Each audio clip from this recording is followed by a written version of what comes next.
Welcome to Fresh Fire TV. Now, there are areas you should check compatibility before you start. There are areas you will build compatibility after you start. I don't know if somebody's getting what I'm saying. Some areas you check before you start. What are some of the common ones you check before you start? Number one, both of you must be believers. I've talked about that. If person is not born again, don't nothing to pray about. Nothing to what? Pray about. So number one, check if both of you are believers. Those are the ones you must do before you start. Check basic things like purpose. Where is the person going in life? Because it's not everybody that is a pastor's wife. Some women are not pastor's wife. They are good women, they're just not good for this man. Are you getting what I'm saying? Some marriages have no bad people. Just two good people that are not good for each other. They are not bad. I've done counseling for close to 30 years. There are people that have counseled them, no problem in this marriage. Other than two of you should not have married yourself. The person you are dating, you are complaining about, somebody else will marry him very happily. Do you know, Pastor? There's people dating here now, they might be here. The man is already telling the woman, this is your work. I don't like it. Meanwhile, there's another man somewhere saying, I'm looking for a woman with this kind of work. But these ones have stayed together. It's not to release themselves to go and bless somebody. They've stayed together, quarreling every day. Quarreling every day. That is what's going on. Some people are too good people, just not good for themselves.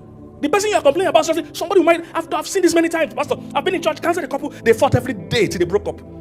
They're not married, dating, fought every day till they broke up. The same guy started dating that girl in church till tomorrow. They've been married now with 3 children or so. Till tomorrow, I've not done one counseling. Nothing wrong, just the wrong person. The guy is already saying, I don't like work. I don't like girls that work. Another person says, I'm looking for a girl that works. They're all Christians. If you're a pastor, you can't marry a woman that is jealous. I say, why are you hugging all the sisters in church? A pastor is not a private, and he's in public sector. He belongs to everybody. So you can't be saying, why are you not coming home? Why are we not going home after church? Why are you not doing this? There's one pastor's wife one time. She slapped church member for hugging her husband. Pull her wig. Why do you hug my husband like that? I'm telling you, there's pastor I've heard of. As you hug her husband, as you are going, he'll go and meet you on the way and warn you. That woman might be a good woman. She's not just a pastor's wife. But people will stay. Why would they stay? I love you. They love me. There are areas you must check before you start. Purpose. On that area, you should check personalities. Check those personalities. I wish more people paid attention. I wish more people... See, that you are having friction is a warning sign. If you are seeing continuous friction, statistically they found out if you have 5 negative interactions to 1 positive interaction, then something is wrong. That means it's not going to work. That means if you guys are in a relationship, in 1 week, you have 5 bad interactions, 5 fights, compared to 1 good time that you actually talk and everybody was happy. That's a sign. You are not compatible. Are you here, somebody? Then there are areas where it will not happen automatically. You will start building that one after the marriage. You will start building it after the union.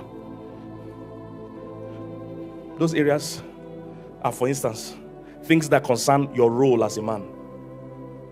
For instance, if you're a husband or a man, and let me tell you guys, all the guys in the house, largely, the state of the home is more dependent on us than any other person. That's why you're called the head. Most people entering marriage are not prepared. They don't even know what they're entering for. They think it's about me, it's about wedding gowns, it's about romance. When you see the way they dance, by their dance you shall know them. The way some people choreograph wedding dance, you know these ones are going to have problem. Yeah.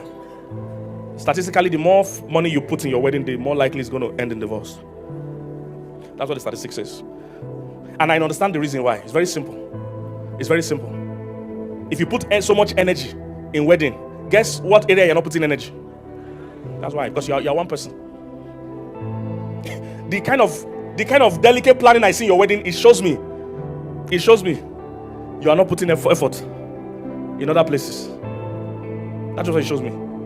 You have time to choreograph dance. Did you go for marriage counseling? So did they grill you very well there? Is somebody getting what I'm saying? In terms of your role, for instance, for a man, part of your roles, and this will help you if you know why you are entering marriage. Marriage is not meant to be difficult. What's happening is that many people are entering without any form of there's no template whatsoever. They're entering based on these feelings. And when they enter, they're just going by their feelings. No, if you know what your roles are. As a man, all the men, listen. Your core role in picking a wife.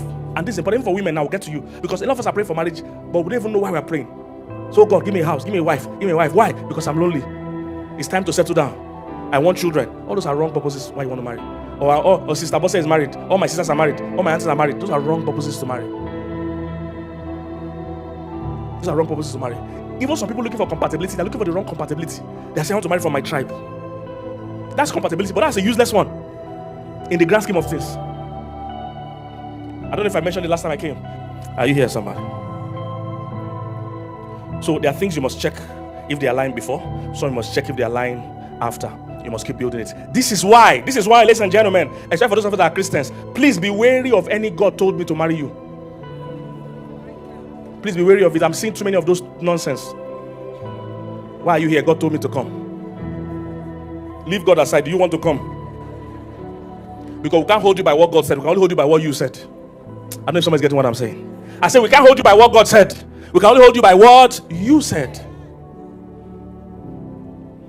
When it comes to what God told you, and it's true, God actually does lead people. In fact, if you're a child of God, you are entitled to be led. If you're a child of God, you should be led. In fact, for many of you that are struggling to find who to marry, it's because you're not paying attention to the leading of your spirit. Because your spirit already knows all things. So yes, you should actually listen to your spirit. Your husband or wife is not away from your reach. They're actually close to you. So you should actually pay attention to your spirit. However, whatever you and God are doing is your personal leading. It must never come into play in negotiation. This is why we have many people in the body of Christ that have said things that make God look confused. Because in the same country, we will have 3 or 4 pastors say, God told me I'm the president. So who did God tell? And who did God not tell? And sometimes the whole 4, none will win. So we're now more confused. Do you see the challenge about saying God said? It's your personal dealing. I'm not saying God can't lead you, but you can never, that can never be a premise in discussing with another human being. Because that's tantamount to manipulation. You are wielding undue influence. God said, I'm the next president. 4 different pastors. And I'm watching like this. I want to know which of them hear God. The whole 4. No one want primaries. The whole 4. You see, these are things you will think that mature people should know, but they don't know. Whatever God is leading is your personal dealing. Because a lot of what you say God said, a lot of people are saying God said is not God at all. It's their self. They're the ones that are saying it. Loneliness can speak. Sexual libido can speak. Poverty can speak. And he says God said. Whatever God says, your personal dealing, they must never come into play. See, I can never judge what God's leading in your life, but I can judge God's wisdom in your life.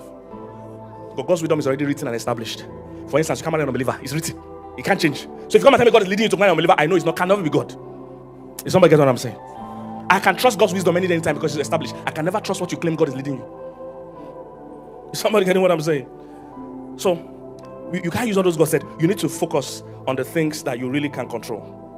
The things that are within your wisdom and the confines of the wisdom of God. So I was talking about the purposes of a man and the purpose of a woman in the marriage. And for many people praying to marry, this is what should guide your prayer as you pray to marry. You should be praying as a man, you are a cultivator.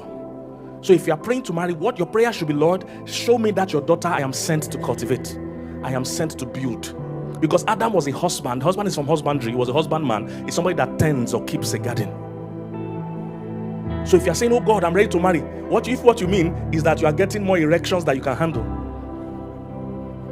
You see, you are entering marriage for the wrong reason. You will miss it in marriage. Because what you're going to be looking at is the shape of the woman. But if you're entering for the right reason, knowing that, hey Lord, as a husband, I'm a cultivator and a tender, I would...